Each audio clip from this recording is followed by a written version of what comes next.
I still don't really know what the European International League is, but apparently, if we win today, we're in the semi-finals of it. So, whatever it is, it must be good.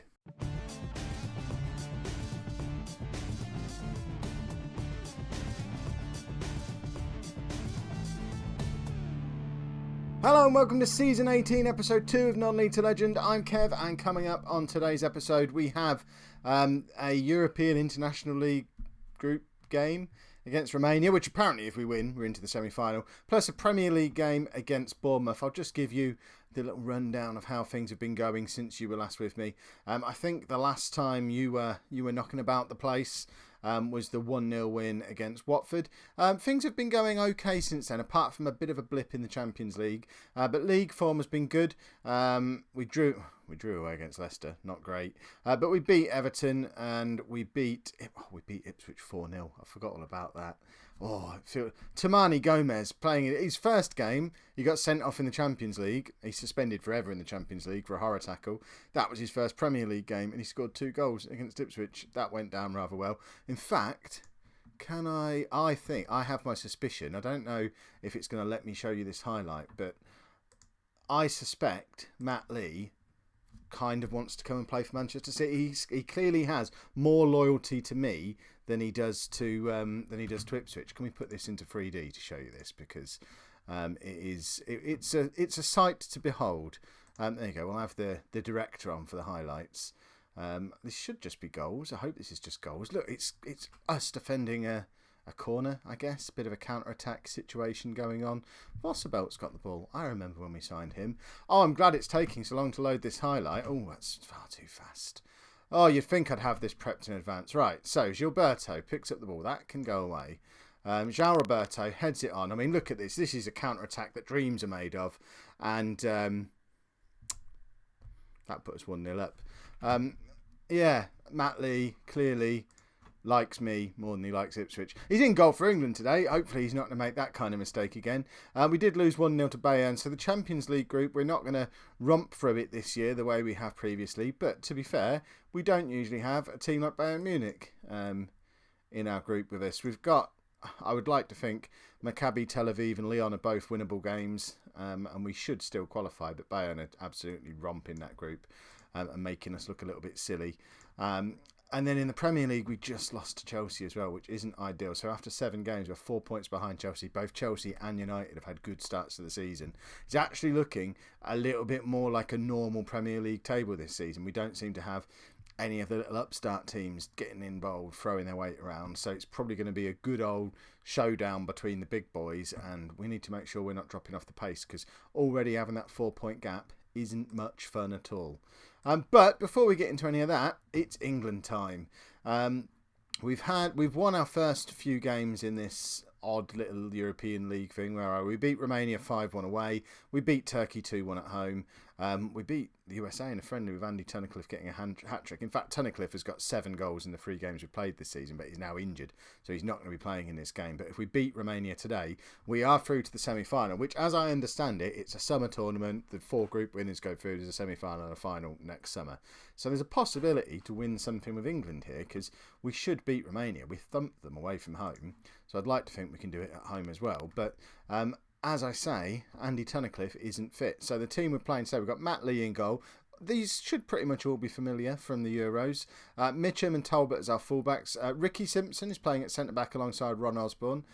So we've got a Man City centre-back partnership. And Simpson's actually been getting a couple of games for me in the Premier League as well. So a little bit more deserving of his spot in the squad now. Midfield of Robinson, Bradford and Adu, with Simpson behind Fall. And this guy, Gary Jean-Yves, making his England debut. He's 23 years old, plays for Man United. I say he plays for Man United. He's a Man United player. He hasn't played a massive amount of games. Also hasn't scored a massive amount of goals in his career either.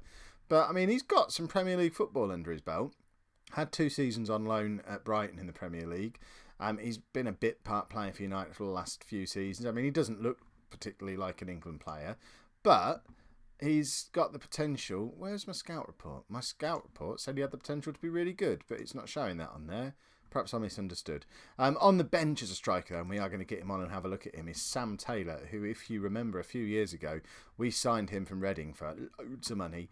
He's since had a season on loan at Luton, a season on loan at Forest, and he's now on loan at Bournemouth in the Premier League. He's 19 now. He will be coming into the City first team squad next season. So if we're doing okay half-time, Sam Taylor's going to come on and we're going to get our first look at him, because I've not seen him playing a game yet, despite him being my player for 2.5 seasons.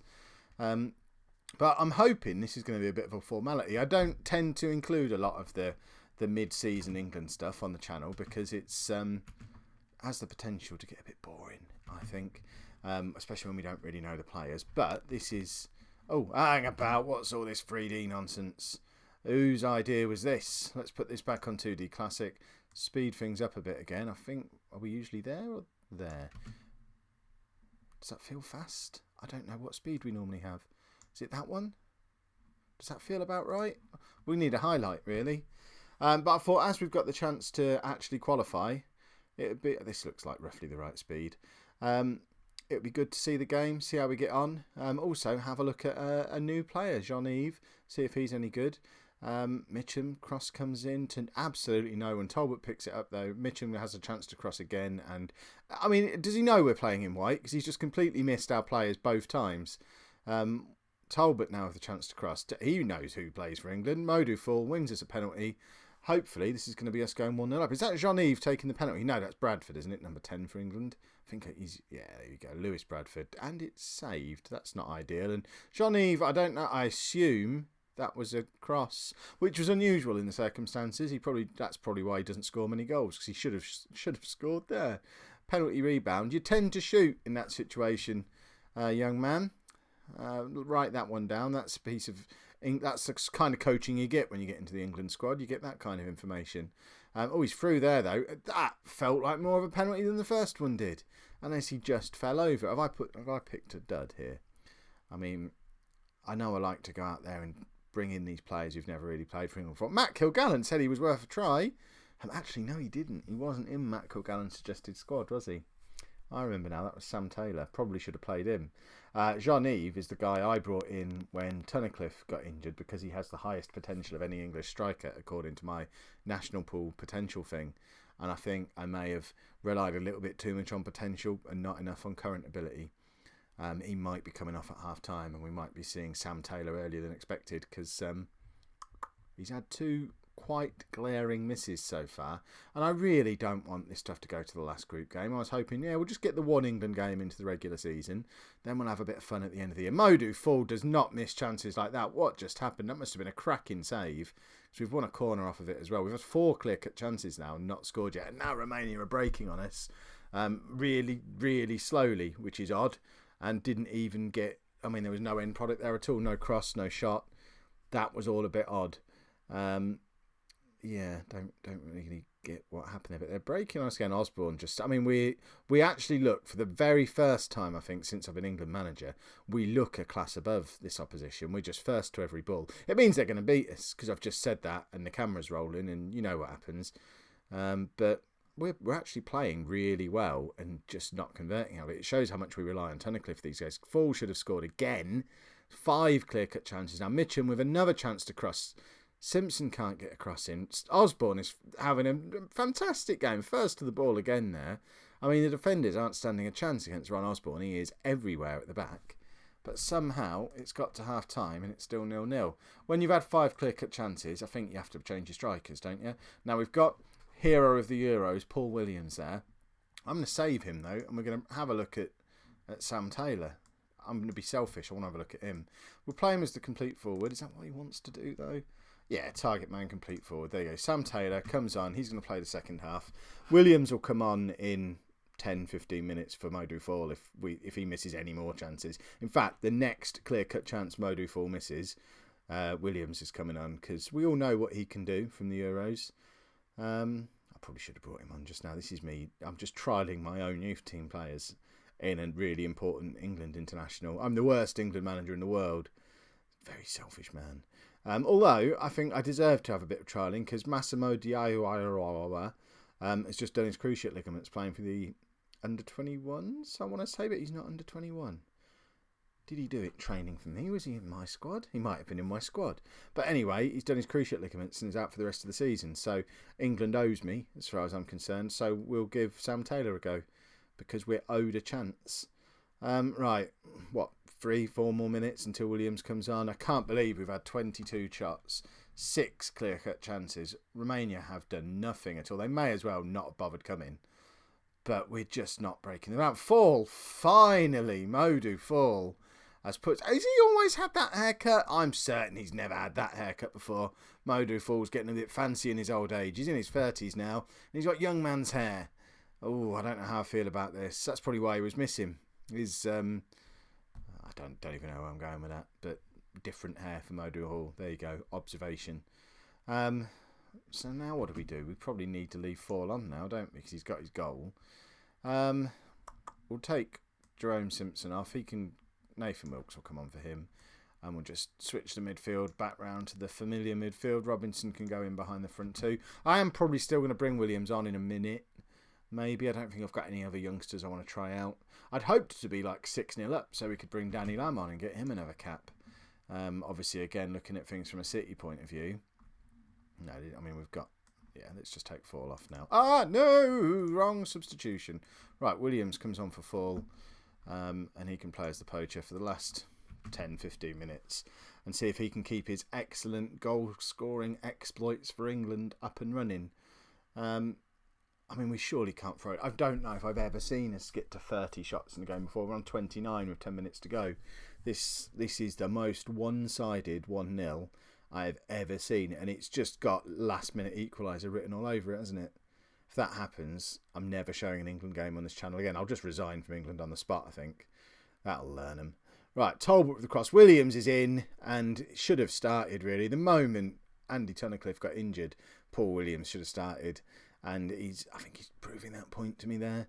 It was all about experimentation. You're still my main man, Williams. I mean, really, age-wise, he's a good 5 years younger than both Tunnicliffe and Fall. He is going to be our number one striker within 2 years, probably. And we just need to find him a partner. So that's how I'll explain it to him in the showers afterwards. Oh, just trying to find your partner, Paul. Don't you worry. You're still the man. You got your goal. You don't need to worry. We won 2-0. We're into the semi-final of this tournament that none of us really understand. And, yeah, don't worry. All is in hand.